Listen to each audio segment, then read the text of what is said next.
Hi viewers, இன்னைக்கான வீடியோவில் என்ன நடக்குது சொல்லிட்டு பார்க்கலாம். வீடியோக்குள்ள போகிறதுக்கு முன்னாடி நம்ம சேனலை லைக் அண்ட் சப்ஸ்கிரைப் பண்ணிட்டு கொஞ்சம் சப்போர்ட் பண்ணுங்க. வாங்க இப்போ வீடியோக்குள்ள போகலாம்.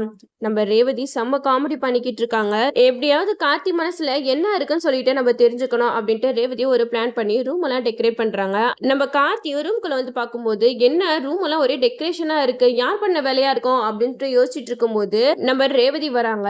ரேவதியை பார்த்ததுமே நம்ம கார்த்திக்கு வந்து பயங்கர ஷாக் ஆயிடுறாங்க. இவளோட வேலை தானா இது, இவ ஏன் இப்படியெல்லாம் பண்ணிக்கிட்டு இருக்கா அப்படின்னு சொல்லிட்டு யோசிக்கிட்டு இருக்காங்க. அப்போ ரேவதி வந்து கார்த்திகிட்ட சொல்றாங்க, நானும் உன் பின்னாடி எவ்வளவு நேரம் சுத்திக்கிட்டு இருக்கேன், ஆனா நீ ஏன் கொஞ்சம் கூட கண்டுக்கவே மாட்டேங்கிற, அப்படி நான் என்னதான் பண்ண அப்படிங்கிற மாதிரி கார்த்தி கிட்ட ரேவதி கேக்குறாங்க.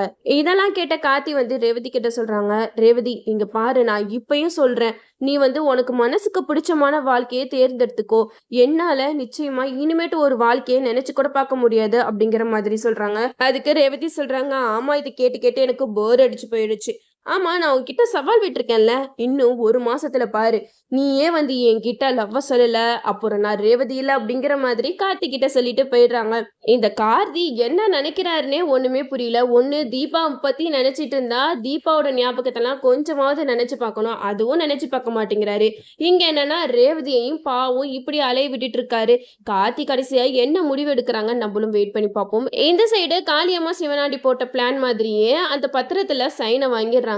இங்க சந்திராவுக்கு சாமுண்டீஸ்வரி சைன் போடுறதுக்குள்ள அவங்களுக்கு உயிரே கையில இல்ல. சைன் போட்டு முடிச்சோன்னு தான் அவங்களுக்கு ஒரு தெளிவே வந்துச்சு. சிவனாண்டிக்கு கால் பண்ணி சொல்றாங்க, ஏங்க நம்ம பிளான் சக்சஸ் ஆயிடுச்சு, அந்த டிரைவர் வீட்டுல இல்லாத நேரமா பார்த்து நல்லவேளை அந்த 2 பசங்க வந்து எப்படியோ பத்திரத்துல சைனை வாங்கிட்டு போயிட்டாங்க அப்படின்னு சொல்ல, அதை கேட்ட சிவனாண்டி ரொம்பவே சந்தோஷப்படுறாங்க. என்ன சந்திரா இந்த விஷயத்த இப்படி சொல்ற, எவ்வளவு ஒரு நல்ல விஷயம் பண்ணிருக்க தெரியுமா நீனு, இனிமேட்டு பாரு உங்க அக்காவை நடு தெருல நிப்பாட்ட போறோம் அப்படிங்கிற மாதிரி சொல்ல, இதை கேட்ட சந்திரா சொல்றாங்க, ஆமாங்க இவ்வளவு நாளா உங்களையும் என்னையும் பிரிச்சு வச்ச சாமுண்டீஸ்வரியை நம்ம சும்மா விடக்கூடாது, அவளுக்கு நம்ம யாருன்றத காட்டணும், எப்படியெல்லாம் நம்மள தவிக்க வச்சிருப்பா, இனிமேட்டு பாருங்களேன் அவளுக்கு இருக்கு அப்படிங்கிற மாதிரி சந்திரா சொல்லிக்கிட்டு இருக்காங்க.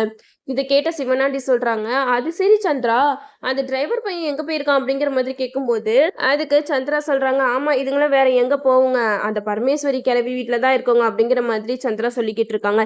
அப்போ சந்திரா வந்து சிவனாண்டி கிட்ட சொல்றாங்க, இருந்தாலும் அவனை லேஸ்பட்ட ஆளு நம்ம நினைக்கவே கூடாது, அவனுக்கு எத்தனை கோடி சொத்து இருக்கு தெரியுமா, அதெல்லாம் நம்மளால விரல் விட்டு எண்ணவே முடியாது, அந்த அளவுக்கு அவன் கோடீஸ்வர, கண்டிப்பா அக்கா சைன் போட மட்டும் அவன் கூட இருந்திருந்தான் அவன் சைன் போடவே விட்டுருக்க மாட்டான். அது மட்டும் இல்லாம அவன் இத்தனை பிசினஸையும் பார்த்துக்கிட்டு இருக்கானா, அவன் எவ்வளவு பெரிய கேடியா இருப்பான்.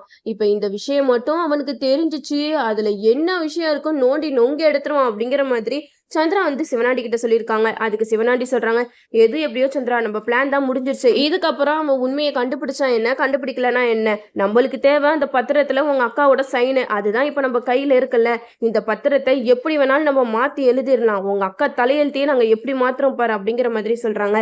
அதுக்கு சந்திரா சொல்றாங்க, சீக்கிரம் என்ன பண்ணணுமோ பண்ணுங்க, நம்ம 2 பேரும் ஒண்ணு சேர்ந்து வாழணும் அப்படிங்கிற மாதிரி சிவனாண்டி கிட்ட சந்திரா சொல்லிடுறாங்க. இந்த சைடு நம்ம சாமுண்டீஸ்வரி கார்த்தி கிட்ட சொல்றாங்க, மாப்பிள்ள நான் வந்து ஒரு விஷயம் பண்ணியிருக்கேன், இது மாதிரி பெண்கள் சுய தொழில் செய்யறதுக்காக இடம் கேட்டிருந்தாங்க, அதுக்கு நான் என்னோட இடத்தையே கொடுத்து பத்திரத்துல சைன் போட்டு கொடுத்துருக்கேன் அப்படிங்கிற மாதிரி சொல்றாங்க. இதெல்லாம் கேட்ட கார்த்தி வந்து, எப்படி அத்தை என்ன ஏதுன்னு படிச்சு சைன் பண்ணீங்களா அப்படின்னு சொல்லிட்டு கேட்குறாங்க. அதுக்கு சாமுண்டீஸ்வரி சொல்றாங்க, அதெல்லாம் நான் படிச்சுதான் மாப்பிள்ள சைன் போட்டேன் அப்படிங்கிற மாதிரி சொல்ல, அதை கேட்ட கார்த்தி வந்து, உங்க கூட சைன் போடும்போது யார் இருந்தா அப்படியெல்லாம் கேட்குறாங்க. அதுக்கு சந்திரன் மனசுல நினைக்கிறாங்க, இவன் வேற ஒருத்தன் நோண்டி நோண்டி கேள்வியை கேட்டுட்டு இருக்கான், ஒருவேளை எல்லா பிளானையும் கண்டுபிடிச்சு சொதப்பிடுவானோ அப்படிங்கிற மாதிரி சந்திரா பயந்துட்டு இருக்காங்க.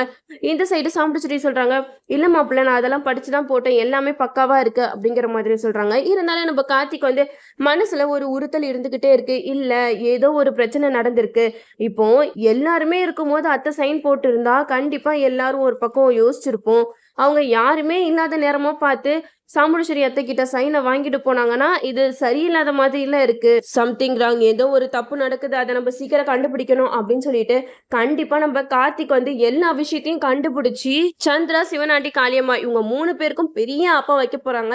நான் நினைக்கிறேன் ஒருவேளை சாமுண்டீஸ்வரி போட்ட சைனும் வந்து மேஜிக் பென்ல தான் போட்டிருப்பாங்க, அப்படிதான் எபிசோட கொண்டு போறதுக்கு வாய்ப்பு இருக்குன்னு நானும் நினைக்கிறேன். ஓகே வியூவர்ஸ், இந்த வீடியோ உங்களுக்கு பிடிச்சிருந்தா லைக் பண்ணுங்க, மறக்காம நம்ம சேனலை சப்ஸ்கிரைப் பண்ணிருங்க.